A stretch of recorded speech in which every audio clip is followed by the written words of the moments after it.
All right, we're going to get started. I'm going to try and not be late, and I want to keep you guys to the hour for your family's sakes, your husbands, if nothing else. So we'll probably have a few more people trickle in, but we've got people online and stuff, so we're just going to get jamming here. So thank you, everyone, for coming.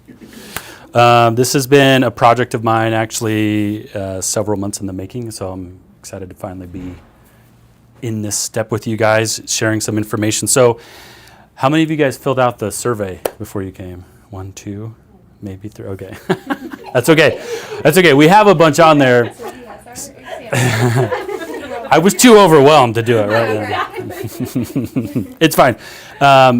It was just a way that because there's so many different directions I can go with this class. And so I was trying to hone it in of like, what does this class need? What do these ladies need? Because, again, we don't want to overwhelm information. And so I'm going to try not to like totally overshare things. But there's a lot on here that I hope is helpful to not only you guys, but also your homes. That's really one of the biggest reasons for this.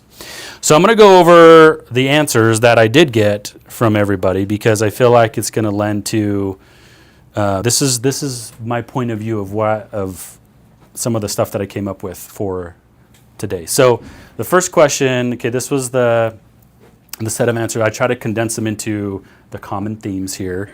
So you can see most everyone is feeling racing thoughts, okay? They feel like they're on the go all the time. This overwhelmed concept. Decision fatigue is one that I hear all the time in my office, right? I hear it all the time in my house with my wife. But also this is a funny one. This idea of like, I can't do the world, so I want to go hide. Okay, so I thought this was interesting here.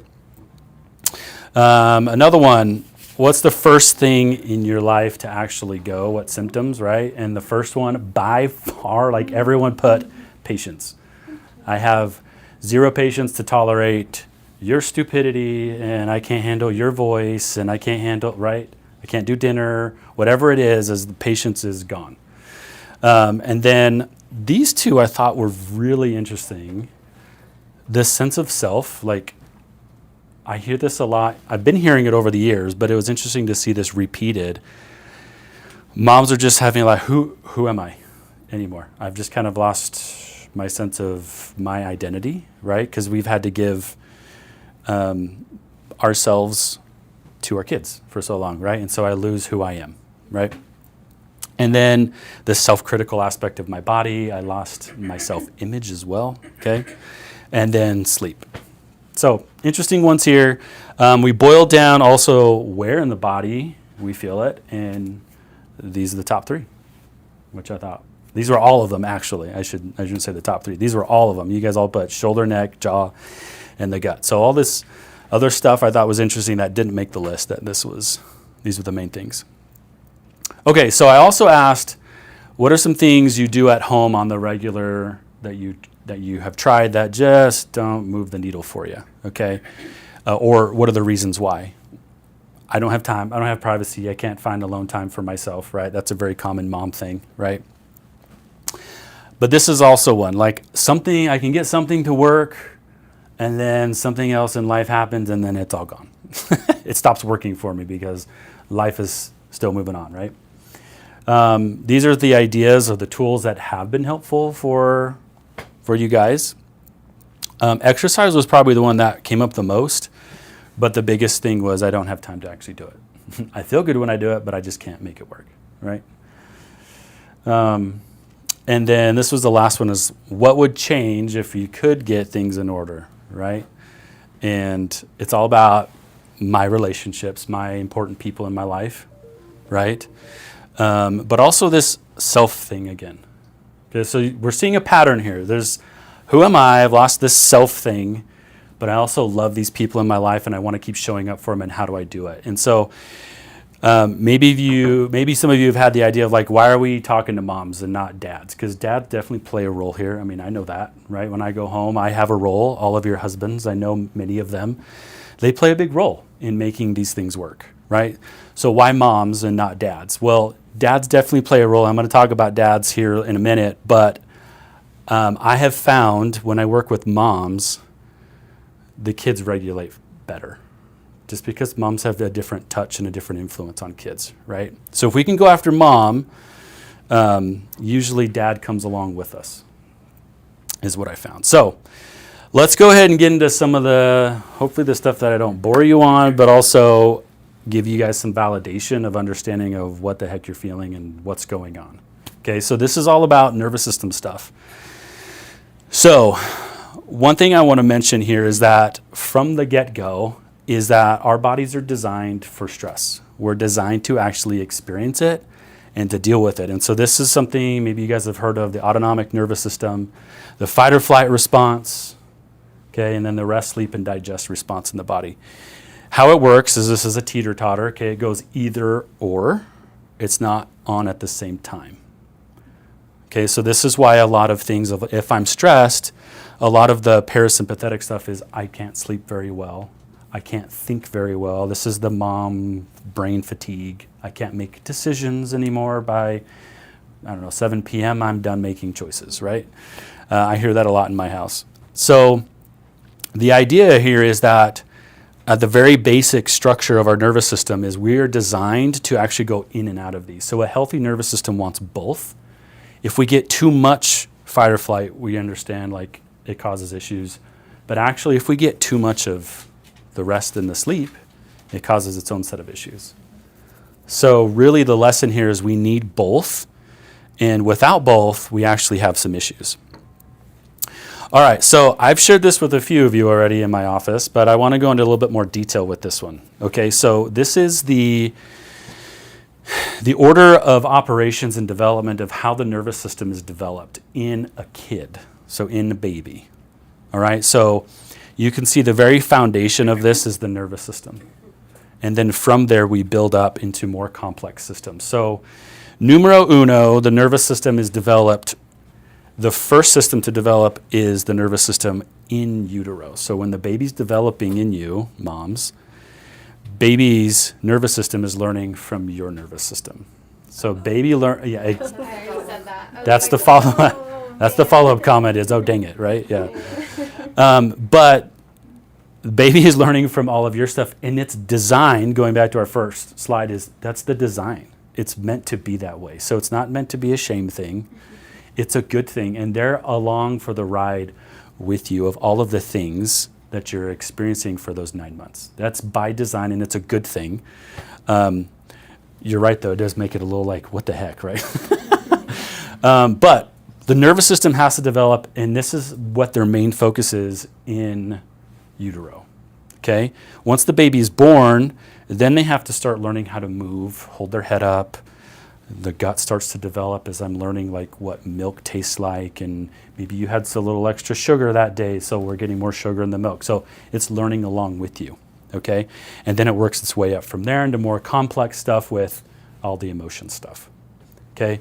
Most of my patients, when they come into me, they come in for all of these things, and they need to realize this is actually a more root-caused issue, okay? So one thing that this teaches us is there's proper timing and application of symptoms that we go over or that we go after.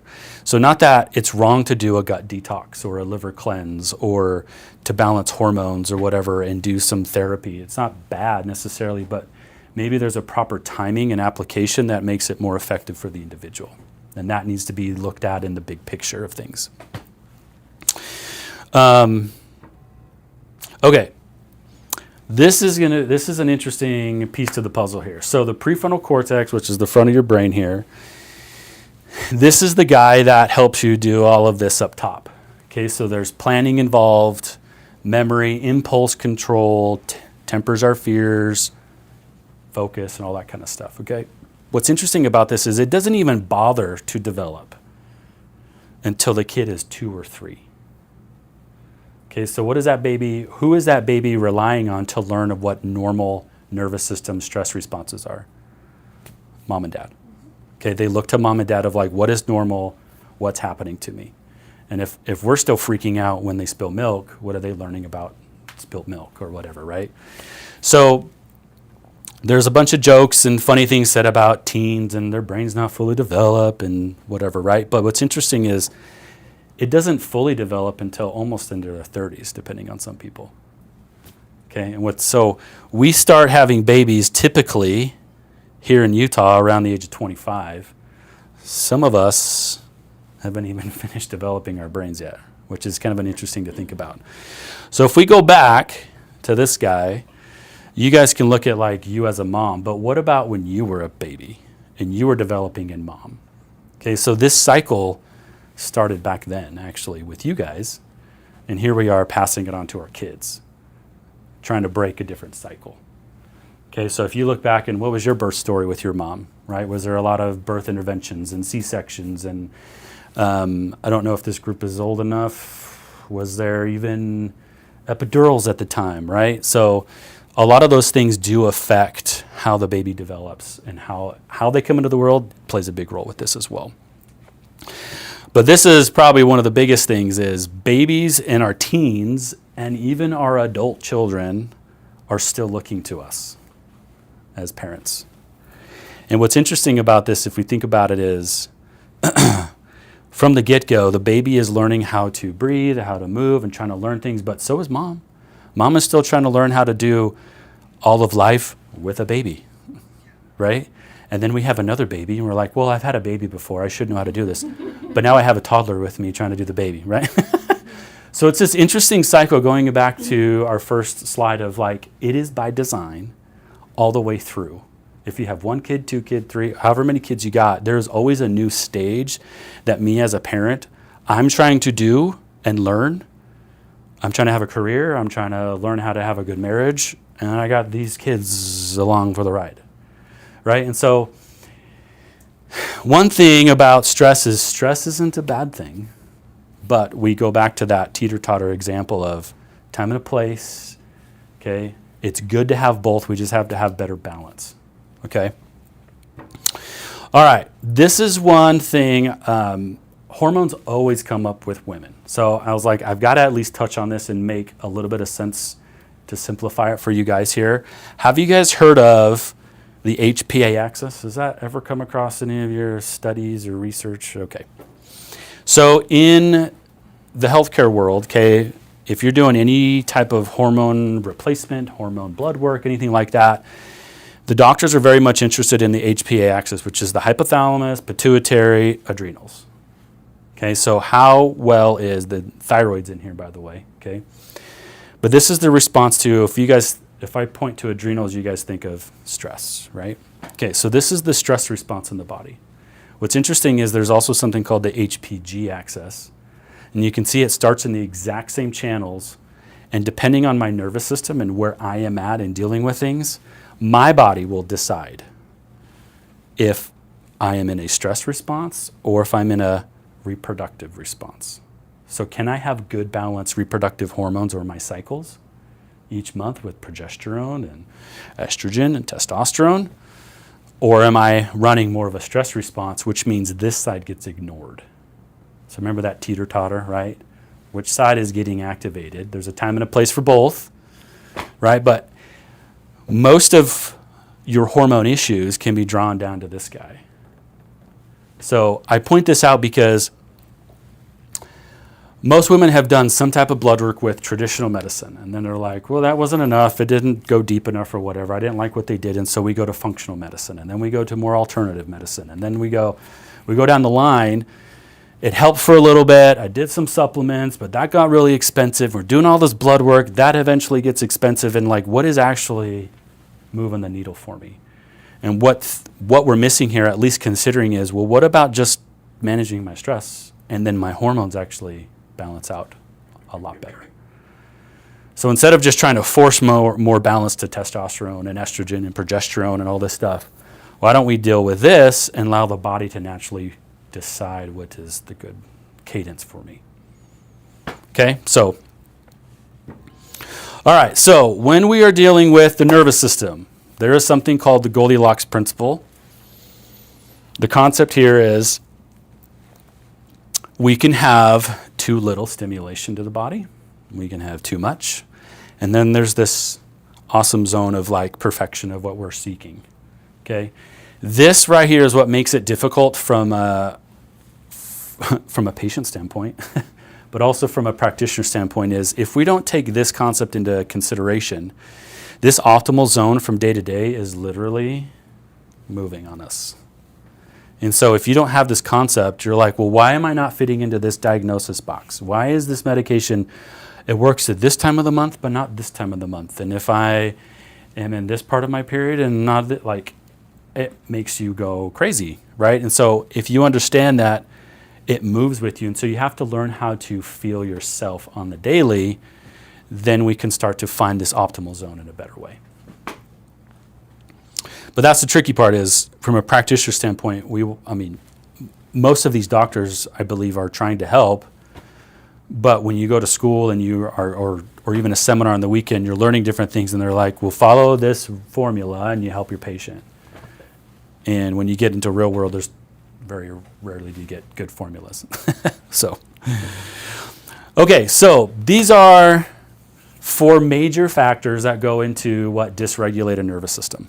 Okay, we started in the beginning talking about pregnancies and birth traumas. This is where a lot of it begins, but it doesn't mean it has to be like the reason why we're having issues, why ADHD develops later on, why we have neurodivergent kids, why we have hormonal imbalances or whatever, but it is a piece to the puzzle. Okay, a second very big one is an unregulated and unprocessed stresses in our lives. Okay, as our kids grow up and they go to school for the first time and they get separated from mom and dad, like that could potentially be an unregulated and unprocessed stress that they went through, right? So that can look like traumas or conflicts or different sicknesses that they go through. And I will point out that trauma can be some very obvious things like car accidents and death in the families and such. But we can also have perceptual traumas, where I felt in my life that this was a big deal, and my dad was like, dude, suck it up. What's the big deal, right? And so we grow up with different perceptions of how things are feeling to us. And then we have toxins. This is an obvious one if we're exposed to different pathogens. And lastly, I put time on here because the longer we wait to deal with things, it does compound on us and create bigger issues. So, okay. This was one of the questions I asked of like, what are the top home therapies that I can do? This is probably, when I'm doing a report of findings with patients, one of the first things that they ask me is, okay, what more can I do at home on my own? Because you guys are gung-ho and like, I want to take care of myself, and like that's just your nature, which is great. One of the first things though is, I will say, is that's one of the things that got you where you are, is trying to do too much, which is a hard thing to hear at times. I just had to say this to my wife yesterday, and she gave me the look, which, right, yep. But one of the best things, your home therapies that you can actually do for yourself is your spousal relationship. The best thing. So our kids look to us to regulate, right? So where does mom look to regulate? This guy, right? Where does he look to regulate? Back at you. Okay, so the science is pretty clear on this, is when we have a solid spousal relationship, we self-regulate. It allows for one person to feel the feels, go up and down, and this person stays steady. This is why you guys have looked like, I'm really good when it comes to finances and this, but when it comes to this, I'm out and she's in, right? And so we play off each other, and that's how it's meant to be. And again, that's by design. So one of the first things that you can do on your own is to take time in developing this relationship. Okay? Aside from that, there's all the other answers out there. Everything that you've read, they're all great. They're all good. They all have place. The tricky thing about the home stuff, okay, is they're short-term as far as how much stimulation they give to the nervous system, and they take time. You have to build a momentum with your system. And so it takes time to just move the needle with all this kind of stuff. They all have place. They all can do something. This is the biggest one, but this is why you also struggle as well with it. Okay, so one of the best things, okay, it's something that we're offering here. This is one of the things that many of you have already done. These nervous system scans that we're doing, what this allows us to do is we do a thermal scan, which looks at the temperatures of the spinal cord, and this gives us insight into organ communication of the body. The electromyography, which is the EMG, looks at how the nervous system is communicating through the muscles around the spine. And then the heart rate variability looks at how adaptable and resilient is my nervous system. Okay, so putting all these three things together tells me on my end where we need to focus, where we need to not focus, actually. So it allows us to simplify our approach, and it also tells me how to adjust you. So some parts of your spine want to be more aggressively moved, and some want more gentle. So this has become a key piece to my practice because it takes all the guesswork out and allows me to just focus in on what needs to be done. So what I've noticed with a number of my patients who are going through this is they start finding themselves a little bit more, meaning when they read something online, when they listen to a friend talk, or hey, listen to this podcast, whatever, they can really quickly go, this is for me, this message is resonating, versus this is too much noise. So they start finding their sense of self again, which is really cool. One of my other patients, one of the best things is she's like, I have more capacity to actually have space for my husband. So they're connecting better as well, which is kind of cool. But this allows us to just get more detailed into figuring out what the heck's going on, and from week to week or from exam to exam, what phases is the body moving into. This particular scan is my wife's most recent one. All of the yellows tell me that she is completely wiped out. We just got 2 of our oldest kids out the door. My oldest daughter just moved to Hawaii and to go live out on her own. And my oldest son just went on his mission, but they left within like a week of each other. So we had like 8 weeks of just mayhem. And so it's no wonder why she's wiped out. And she's like, why am I feeling like, I feel like I'm going backward? But this allowed me to say, hey, slow down. Look at our story. Look at what happened. Of course, your body went a little bit into burnout mode. So this allowed me to just say, hey, it's okay to slow down, give yourself some grace. And then I get to work on it in a more specific way as well. So it allows for good conversation as well of like, hey, what the heck is going on? Why am I feeling this way? And it allows me to communicate with the patient a little bit better that way. Okay, questions? Did I bore you? Did I overwhelm you?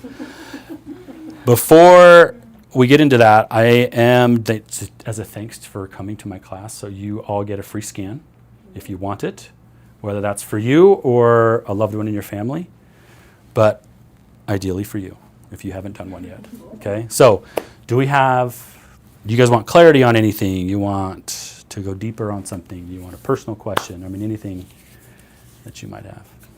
Okay, if you've had a nerve ablation, how would that work in the nervous system? Great question. Okay, so that's going to probably show up in this guy here. One thing that I do look for is not every level shows up with a bar, because there's different colors that it could show up with. Depending on where in the healing phase that nerve is, because it does come back, right? It just takes a long time. I would expect it to actually have nothing, so it wouldn't show up at all. But again, that would be part of the history that we would pick up on of like, this is probably why, down on the low back, which affects our communication from our gut, and this could be why we're having gut issues, right? So it may not show up there, but there's still stuff going on. Trying to, right? Yeah. Trying to go, Mm-hmm. Okay. Yeah. So how does adjusting your spine help redevelop the nervous system? Great. So that goes into this one again. Okay. So what we're trying to do is we're trying to take information from the body. It goes into the spine, up to the brain, and the brain goes, oh, this is what's happening in my body. And so it receives the information, makes a decision on what needs to do, sends it down and out, and so it sends the appropriate response. Okay, so in this case with my wife, as the information is coming up, all of the yellows, it creates more of a sluggishness or a hypo movement. Okay, so things are, traffic jam. So as it moves up, it starts to slow down the messaging and literally alters it. So by the time it gets to the brain, it's receiving an altered message and sends a response to that message instead of the original help from the body, if that makes sense. Does that play into perception? Okay. Yeah, so by the time we get up here, then we have that whole perception game. Yeah. Yeah, so what do I perceive to be a threat to my body, right? So as that becomes clearer, does that also help, like, I'm thinking of like the nervous system, right, that balance? Does it allow space to understand the teeter-totter more, or sense it more, or see it more in the body, Correct. And what is an appropriate stress response to the thing, to the thing? right? Because if something happens and my response is this, when you're like, it really just should have been like a halvesies or whatever, right? But if my perception is on overwhelm, or one of the big terms nowadays is dysautonomia. Maybe you guys have come across that one. So if I get hot, a response would be, I'm going to take this off and cool off, right? Whereas a dysautonomic patient there's these natural movements in the body of constantly trying to find balance and adjust me on the internal side. And if it's trigger happy and just does this all the time, all of a sudden I get dizzy. I'm like, I'm hot. Instead of just taking this off, I get dizzy. So it takes even my non-aware thoughts and starts calming those down so my responses aren't as intense. That can show up like tummy aches, tummy pains, right? I mean, how many of your kids they get nervous about going to school, right? So something as simple as that is they get overthinking about, I have to be perfect, I have to get this done, they're gonna judge the clothes I wear, and I have braces, like fill in the blank. And it allows them to go find some self-worth of like, I'm okay even though, right? It allows them to flex both sides instead of just the one. Does that make sense? So the adjustments, going back to your question, is we're trying to allow for proper movement of that signaling, which is why, going back to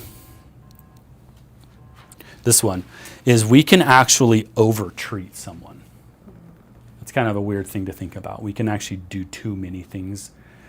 I mean, how many of you are like running to like 4 different soccer practices, and we have youth activities, and I'm trying to do my church calling and whatever, right? Fill in the blank. Oh yeah, and I got to do dinner, and I didn't do the laundry. Dang it, right? So we can overdo it. It's the same thing with trying to help.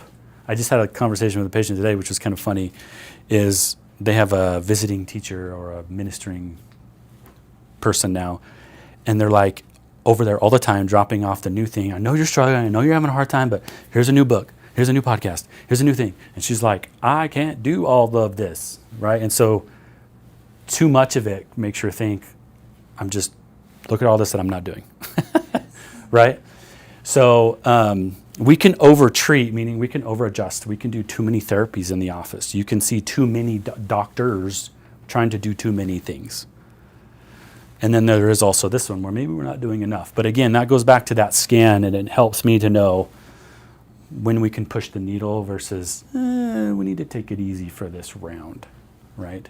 And so using the scan, and I would assume consistent touch point treatment, right? With, like, if you've lived in the too much side for a really long time, Yeah.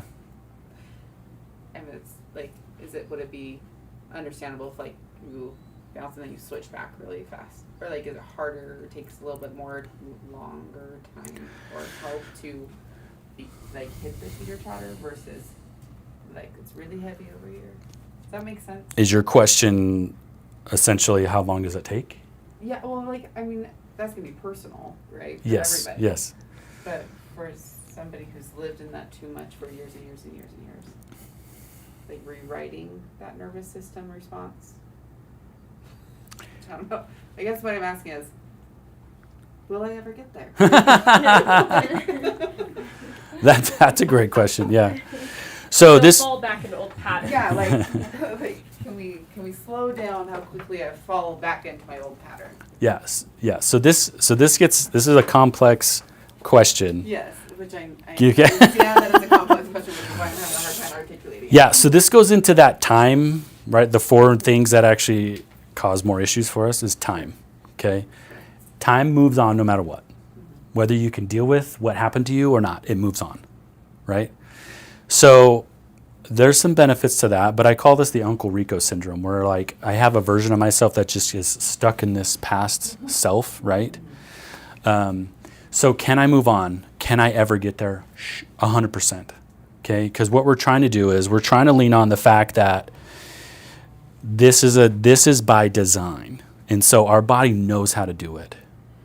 But the stuff I experience needs to be dealt with. It needs some space. It needs some charity. It needs some mercy and some love, and that takes effort. That takes time. But if I'm ignoring it, right? I have all of these experiences. If you think of almost like neural pathways or tracks and highways in my brain, right? Which one is my brain willing to work on at a time? And maybe there's a handful that it can too, right? And so as I heal here, the body wants to heal this and go, okay, pause, disengage, and I'll go over here now. And then it almost feels like you've gone backwards, okay? But it's not that I've gone backwards. It's just I'm working on a different track. I'm working on a different piece of my story. Does that make sense? Yeah. As I do this though, this guy is along for the ride the entire time, and it's learning like, okay, it's not as bad. I'm okay. We switch gears and goes, oh my gosh, that kind of freaks me out. Okay, and we settle in, and we start to learn like, I get comfortable being uncomfortable. And we start moving and bobbing and weaving with the things.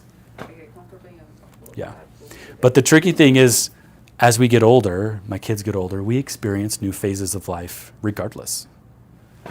There's new things that life throws at us, right? So the goal isn't necessarily, let me come back here, isn't necessarily perfection.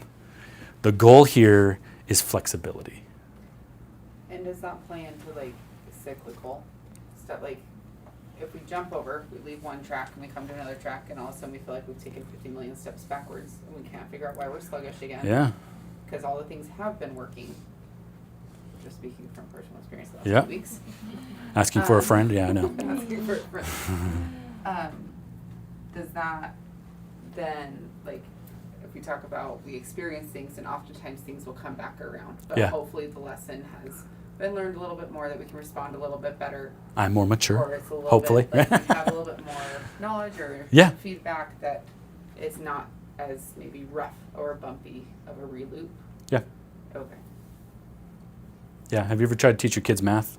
In the beginning, right? They're like banging their heads against the wall, right?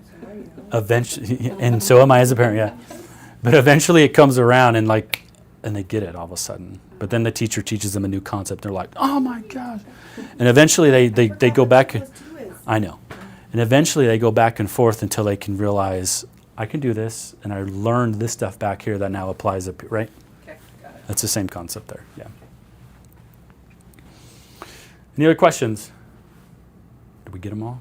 I actually have one more. Keep going. How does this play into things like, I will give a very specific example. One of my children, we've learned, has a type of, they suspect a type of dyslexia that's not switching things, but it's a recall. And so things are difficult for her when there's like time pressure, or Oh, yeah. like it like gets stuck. And she knows the answer, but like it takes a really long time to be able to come forward.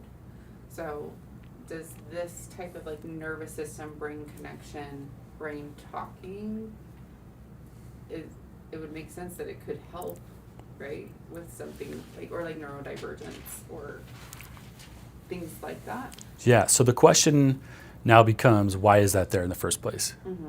Right? Was there a trauma? Was there like head trauma that was there? And, you know, some patients come when they were hypoxic when they were born, right? And that lends to like tissue damage, right? So that kind of makes it a little bit more complex. If we don't have any of that, then we ask some other questions about, are we getting proper nutrients in, for example? Are we fueling that enough? If not, that, what you're saying, is a version of decision fatigue. Oh. Yeah. And what was the thing that Mom said in the beginning of overthinking? I can't think too much. What is it? Yeah, just decision fatigue. That is what I was thinking. Yeah, it's a form of like, I'm so overwhelmed I can't make any more decisions because so much is going on internally that simple recall, I don't have room for it. Yeah, so there's a mental capacity that the brain can juggle. Mhm. One scary thing is when you start losing your words, Mm-hmm. right? Why am I in this room? I know the word, I can't say it, right? It can feel scary, right? But at a very basic level on the nervous system side, it's a sign of overwhelm. We're tapped. And it comes out like that in these little kids too, which we don't think about very often, but these little guys feel the same stuff just on a different level. Same concepts anyway. Yeah. So if we can clear up the communication from the body that does need to happen, like moving my gut and helping my heartbeat, some of those like essentials, if those are having a hard time, then the brain's going to prioritize that stuff first and take up most of the bandwidth. So if we can calm that and make that smoother, we have more room and space for sensory information, and I don't get sensory overwhelmed with textures and stuff like that, or sounds. Right, that's another common one. I have one more question. Go ahead. How a lot of times we see sensory things in kids, right? Yeah. Sensory textures of food. Yep. Sound, sensory.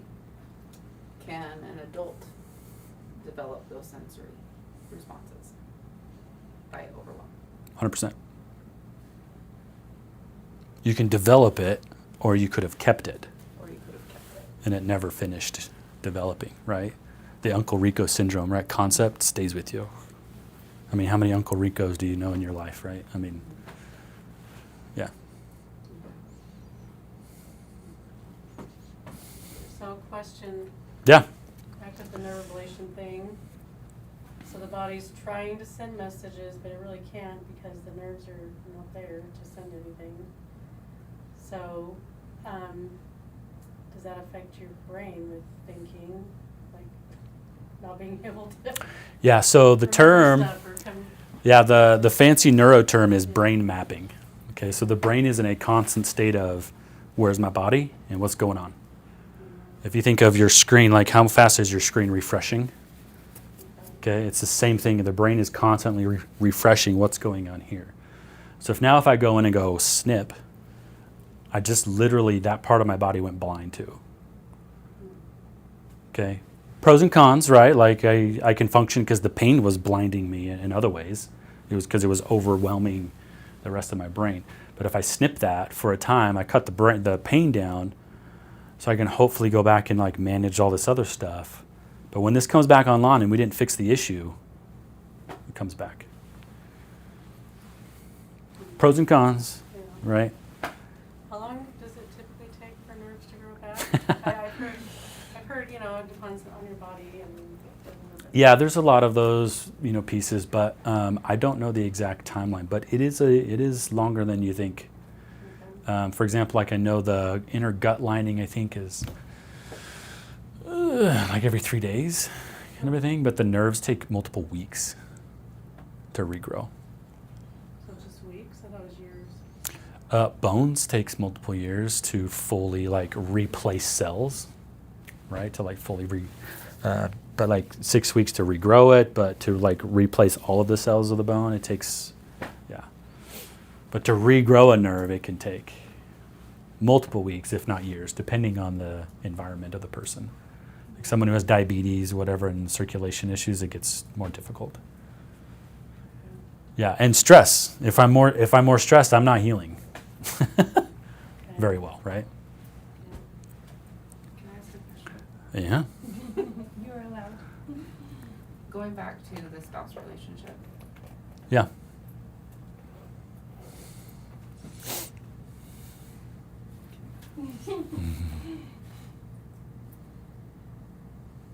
logically, I understand that if I regulate, my kids are going to respond to that. And logically, I understand that if I regulate and work on myself, my spouse will respond to that. But if your spouse is so overwhelmed with work, school, all the things, that it feels like no matter how much I regulate, it's not affecting anything, or that it feels dysregulating to myself.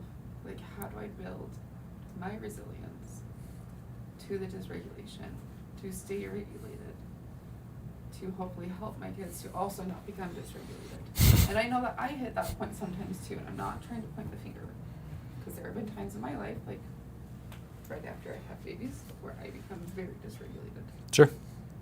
And he becomes the solid one. Yeah. How,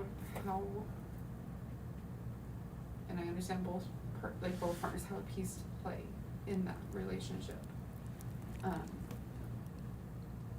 But are there ways in everything we've talked about to help build resilience against dysregulation, to stay regulated longer? Does that make sense? Mm-hmm. Yeah, it does. So the interesting thing about this one is I put this one up here because whether you're looking at science research or more like spiritual research, right, different religions and cultures and stuff like that, this is by far the biggest one that regulates. It's also one of the biggest dysregulators because it's so pivotal. That's why. So if it gets shaky, the whole system goes, right? For some reason, that's by design. I don't know why. So how do we do it? This is there's a bunch of different, we shared some of those things up here. This is where it gets tricky. Okay.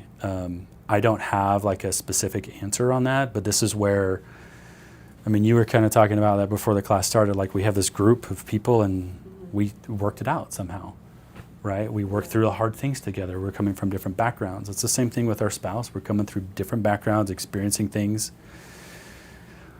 A willingness is probably the foundation from both parties, which is the hard thing, because that's you and we have no control over that, right? Without that willingness, it can't go anywhere. It stays dysregulated or stays in friction mode, which means I stay in this imbalanced state, which means it perpetuates this issue unless we learn how to be okay not being okay. Sure. Does that make sense? Yes. Well, and if I look at timeline, I can see where when our relationship is strong, things go a lot smoother, regulate, nervous systems are a lot steadier, right? Versus environmental things then happen, or situational or deaths or things like that. And it can kind of dysregulate or throw a bump in the road. And things that are a little harder, and then it kind of ebbs and flows, or it can ebb and flow. But yes, I guess maybe to put it a little bit simpler, my question is me making time and prioritizing my own regulation, and whatever that looks like, whether that means making time to exercise or making time to come in or whatever, a critical part of being able to stay regulated, or to stay, to not become dysregulated by my environment or by experiences that happen in this life. My brain's trying to process how to give myself permission, so. Gotcha. There we go. Yeah. After doing a bunch of research, it really comes down to learning the proper timing, right? There's therapy. There's a bazillion different versions of therapy, right? There's medications, and there's the stuff that we do here. You guys all are very aware of all of that stuff, right? But that's the trick, is working. What I have found the most benefit from is doing my best to clear up your information so you can receive it. Does that make sense? That makes a lot of sense. Because it may not be, if I'm being fully transparent, it may not be in my office, right? And I have to be okay with that, right? But where is that? What does that look like? Is it a yoga retreat? Is it a couples retreat? Is it just more vacations together? Is it better budgeting? I have no There's so many different what ifs on this one, right? But this is part of like looking at the history of the individual. But one thing I do know is when we get back to this scan, when we can regulate this, all of this stuff starts to make sense internally. And I don't have anything to do with it. I'm just specifically sending signals in or allowing the signals to be freed, and then I get out of the way. And then whatever is naturally moving within you takes over. And then as that becomes clearer, your kids can respond clearer and they can be clearer. Because when something happens, I go, Mom, what up? Right? Uh-huh. And if you're like, girl, we got this. We're okay. Sucks, but we got this, right? And we can have a more appropriate response.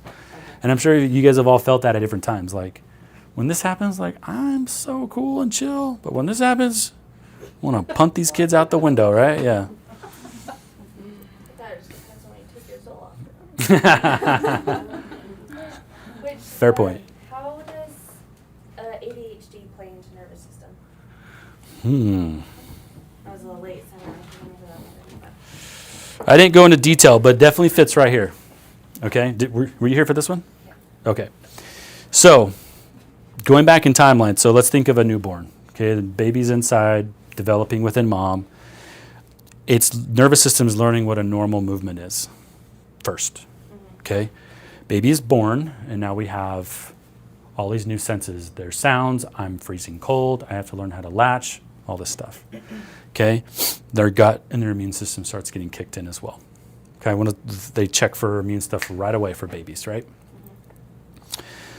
All of a sudden, the hormones, we showed that response, the HPA and the HPG axis. All of a sudden, those guys are now kicking into gear, right? As these develop, and this little kid, by the time they're 2 or 3, remember, now we start thinking, can I regulate this? Whatever, right? As they start learning, eventually this guy starts kicking in. And now we have all of this emotional behavior, what's socially norms. He took my toy, like all this kind of stuff, right? If foundationally we build from a faulty foundation and build up here, we develop gut and immune issues, it translates up. And now we have an overwhelmed, overstimulated kid who can't handle things simply because the basics aren't regulated. So can that be from vaccines? Can that be from red dye number 40? Sure, that's all that toxin stuff coming in, right? Not that any of those things are bad, because some kids can handle it and some can't, but every kid's different too, right? Does that kind of make sense? That was a very answer for you, but So can you explain the triangle versus the little circle? yeah, this is just this is like an extension of the brain, that's all. Okay. Yeah. So higher level. Yeah, it's just like the higher, all that. So by the time a teen is coming along, let alone a female teen, we have a wholly different experience with hormones, right? And we're going through, we have acne, which could be related to my gut or my immune system or my hormones, right? What does that mean for me socially? What do I allow that to mean for me socially? Then we get into this perception game. And then it gets diluted like crazy. Because then you're going individual stuff, right? But the story begins here. Like, what kind of trauma and issues did mom experience in utero while baby was in utero? What was the birth story? This is a big one. Okay, epidurals and inductions, forceps, C-sections, all of those things actually play a big role right here. Big, big role. Not that they're bad. Does that translate into like trauma Yeah, for the kid? it very much can. Yeah, I don't know if you guys ever watched a C-section live. Yeah. They're- I've been through 4. I've been don't through get to that, see but it. you didn't see it, yeah. You don't get to see, but my husband says it's amazing. It's He pretty thought it wild was, to like, watch. yeah, crazy. He Yeah. was like, your body, I don't know. Yeah. Yeah, I could pull up a video if you were really that interested. But yeah, they cut open and they go through multiple layers of tissues, right? And then they have to find the baby. This one video that I do have is they put a vacuum on the baby's head, right? So they have to get in there, find it, vacuum it, and then they literally pull it from a wire, get the baby's head to come out, and then they grab baby's head and fish it out, okay? Which time and place for all of these things. That's why they exist, okay? But at the same time, like, I would never pick up an infant Yeah. by the neck, right? And I know they got to get it out, and then they do transfer it as fast as they can. So I'm not trying to like bag on that profession by any means, but it comes with its with its consequences, and we just need to give it space to be addressed, right? Yeah, but if those go unaddressed, that kind of stuff definitely shows up. I've done this scan on newborns, so I can't do this one here on kids under 5 because most of their back muscles aren't fully activated. So I just do the thermal and the HRV. You'd be surprised, these babies come out in, ideally we want the green zone, and they're way out here in the red. Some of them because of these like crazy stories, and some of them it was just a natural, totally smooth birth, but that birth canal is no joke either, right? You guys know that. Yeah, for both of you guys, yeah. So yeah, there's a lot going on, but if there's usually neck is by far the most common area regardless to work on. Yeah. So going back to hormones, what do you recommend for balancing that? If we're not, I know there's the medicines, the Yeah. natural things, the oils, the whatever. There's so many things you can address that with, but So that goes back to this. try to help. Yep. That goes back to this is foundationally, most of my patients, I will actually, a lot of my patients come like taking like 15 supplements. Way too much, right? And they're on a bunch of meds, or they're seeing this therapist and this hormone specialist, and fine and dandy. But one of the first things I try to do is actually do less. So let's get rid of all this noise. Most of my patients, I've done this on a few patients where I've scanned them on the scanning technology, right, that you guys have done before, and none of their supplements come up well, or only a couple. And so that's what I do is like, let's pull way back, simplify all this data coming in, because even a supplement or a medication, it takes up space, and it's trying to activate specific pathways in the body. And we're just trying to say, chill it all out, and let's just input something very simple here. And then as we move along, when is the right time to do a gut cleanse, a parasite cleanse? When is the right time to do some hormone replacement or some peptides? That's the new thing nowadays, right? When is the best time to do some therapy, talk therapy or whatever, right? And so this now becomes, it's not that things are bad, it's just a timing game. And that's where it gets tricky. But we use the scan to monitor progress to see capacity improve, and then we can start to plug in new things. Usually as capacity grows, a lot of these things start taking care of themselves in large measure, so we don't need as many supplements, we don't need as many medications, and we don't need such intense therapy, right? But then it becomes a more targeted and a specific therapy or medication or supplement instead of just all of this. That's why I have a question. So like perimenopause is like a new thing, like Mhm. hormones changing, things like that. So I'm just trying to understand, like, if you get your stress in check and all these things in check, but we're still like, our bodies are still morphing and changing, like, will everything work out, or is there still like a need for like HRT and things like that? Like, you know, because like that, I'm like, it'd be so nice to have your stress like be great, and then perimenopause is great. Yeah, but how does that work? Yeah, it's the same concept. It really depends on the big picture of the individual, right? Mm-hmm. But yeah, if we can get stress in a more flexible response in the body, then again, we can go back when you do the blood work. Our blood work won't be so like nutsos. It'll actually, a lot of this stuff will be distilled down to be like this thing. So it becomes a lot more targeted for the practitioner who's running the blood work. Because they're not seeing stress, then you probably have all sorts of markers off. exactly. And is it stress, or is it the hormone stuff, or is it really just stress? Yeah. Right? Okay, yeah. So if we can calm this stuff down, the real stuff or the real pathogen that maybe is there can actually show. Yeah. So there's less noise for the practitioner standpoint as well to make a decision to help you through it. Yeah, does that make sense? Yeah, that makes sense. But let me emphasize, Because hormones are just wacky. Like, and for a woman, like, our hormones change so much every day. Different parts of I our know. cycle. Yeah, Like, they're no joke. yeah. I have secondhand trauma from hormone. I'm just kidding. I'm kidding. Yeah, but that's part of it though. Is like it's supposed to be flexible. It's supposed to be able to ebbs and flow. And one thing that does create the stress is when we think it's not, and then we're like, well, just do this instead of allowing it to be fluid. Yeah, this is a big debate as far as like who you're talking to is like how society runs. It's a man's society, right? And like man's timeline versus a female timeline maybe would look different, right? I think that's an interesting point. It's not studied, but the concept is very interesting. But yeah, if we can make the nervous system more flexible, it can actually give us better responses instead of like trigger happy responses about every little thing.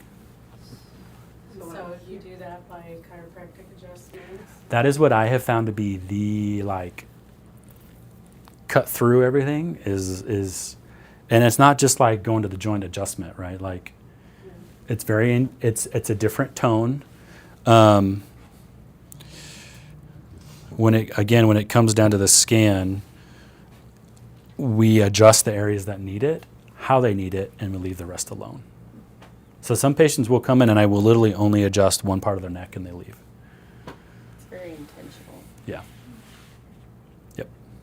So on that note, I went somewhere and this doctor said that I didn't need an adjustment that day.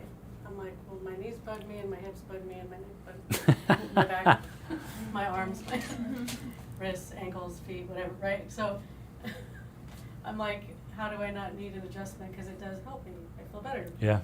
So how do we know if we need one or not, I guess? So now we're into like philosophies here, right? And then it gets really convoluted at that point. So my point of view is through the nervous system. And so from the lens of the nervous system, I will almost always find something because life doesn't stop. And that's why. Even if we got you to like a wonderful, flexible state, we have a wedding to prepare for. It's not a bad thing, but it's stressful, right? And it's an out of the norm stress. And so sometimes during those intense moments, we need a little bit more support and then we can go back to maintenance or whatever, right? And so we have to be able to move with you. But that's the nice thing about this, again, is it gives me the insight into what's going on now. We adjust for a time and then we rescan and we see the pivot. And we bob and weave with the body. How often do you recommend these? You know? I am doing, like right now, I'm doing about every 12 visits. So depending on how aggressive you are with where you are in your treatment plan, every 12 visits. So that could be once a month, that could be once every 3 months, depending on what's going on. And sometimes I'll move that up with my really intense cases. We'll do like every 8 or whatever. So. Did you have another question? I just find it interesting. I really liked the question about like hormones and perimenopause, like all of that, because the stress affecting hormones and talking about regulating mom, and when all of your children are females. Yeah. My husband made some comments about like this is gonna be real interesting. When That's you right. guys are all on a cycle. That's right. But like, and we sync up. Uh-huh. Like women often sync their hormone cycles together. Sure. And this like ebbing and flowing stress response is helping to regulate, like self-regulate the hormones. If your stress responses are in a optimal range. Mm-hmm. And like how that would filter into like your daughters or your. Yeah. So now we have 2 different avenues, right? Like one, they're looking for us for like what a normal, healthy nervous system response is. Right. And if you guys have older kids, like some of them grow out of that sooner than others. Sure. Some of them become more independent faster than others. And some of them don't until way down the line. You're like, where the heck are you, right? So it doesn't have to be within that like 2 to 3 years to 20, right? That's just an idea or a concept. But this could be why, like I've had many conversations with patients in their 40s and they're just like, why didn't I have this aha earlier. Just a piece of it didn't come along until now. It's not a bad thing. I'm not behind. I'm not a terrible, awful human being. It's just timing. One of the biggest stressors is time. We're trying to push a timeline. Give yourselves a race. Yeah. Which I think is also interesting when like my brain goes to, well, I'm a much more informed, educated person having my third kid than I was when I had my first kid. And I often will go to the spot of like, oh man, I've really messed up my first kid. Right? Like, that And we poor probably kid did, right? Had to come along with my learning ride. And But I'm that's so part of their sorry. journey now, isn't it? That's part of their story that they need to adopt. That's their cycle in here. There you go. That is, right? And where we can, we apologize and like, I'll help you through it, but I did the best I could, and you'll understand what that means later. Yeah. Our common phrase in our home is, so this is our first time having an 11-year-old. This is our Yeah. first time having 3 kids and going on vacation. There we go. Right? There we go. This is our first time too. Yeah. And we're trying. Perfect example. Vacation is supposed to be fun, but my first time doing it with 3 kids, like, pfft, Yeah. yeah. Let alone on a cruise or whatever, right? Whatever it is. Yeah. There was a comment made, it was a church, but one of the ladies said, we don't want to take away stuff from our kids either because they need experience, they need Yeah. to Yep. learn, Yep. and they're not going to learn if they don't have good or bad experiences. So to me, that's like, okay, I can deal with that. Yeah, and that goes back to this. Right. Like, if we become helicopter parents, right, and they don't ever experience, they don't ever experience anything versus we don't have any rules, right? Yeah, and then we're like doing this all the time with how old are they and do they earn my trust and blah, blah, blah, fill in the blank. It's interesting how one will feed the other. Like trying to keep your kids from going through hardship will land you on the overall side. I had that realization Uh-huh. Yeah. in the last year. Yeah. All right, so I said I'd keep you to the hour. We're 5 minutes over. But, Commented. Oh. How is the scan performed? how the skin. Yeah, great question. We actually took those pictures off, didn't we? So it is bare skin, so I do have the patient gown up, and we have a separate device for each one of these. So these 2 go along the spine, directly on the skin, and then this one is just the hand. Put your hand in a cradle, and we can get them all done in about 10, 15 minutes, probably closer to 10. Yeah. But we actually don't we have a video on our? We have a video we can send them. So we can show them that. All right. Make sure you all, if you haven't done this for yourself, some of you have done it for your kid, which is great. If you haven't done it for yourself, take advantage of that sometime. Preferably in this next month. Okay, so people online, people here. If you haven't done the scan for yourself, please do it within the next month. Can you do that through proxy? Nope. Nope, not that one. Nope. So if you've done the scan, but you haven't gone through like your 12 appointments, like, can you Pi- use that scan later, or does it have 100%. to be? 100%. Yeah, because if I scanned you like 3 months ago and you came and you're like, hey, I'm ready to do something, like I would rescan you. Yeah, Is it 100%. just- Do we just tell them that we came to the class? Yep. or- Yep, just mention that you came to my class and we'll let them know, and then they'll be, if you put your name on the front, then they'll validate that. Let's make sure we have that list online Do too. you know how much it is? Just obviously not free. Yeah, if it's not through the class, was it 85? 85. Okay. For all 3 or just the one? All 3. Like, are they 3 different scans? Oh. Just one. Yeah, the 85 does all of it. Okay. I will, unless you're under 3, I'm doing all 3 all the time. Okay. That makes sense? Yeah. Okay. All right. Thanks, guys, for coming. Thank you. We have this recorded, so if you guys think of someone you want to send it to, let us know and we can send you the link. So, Thank you.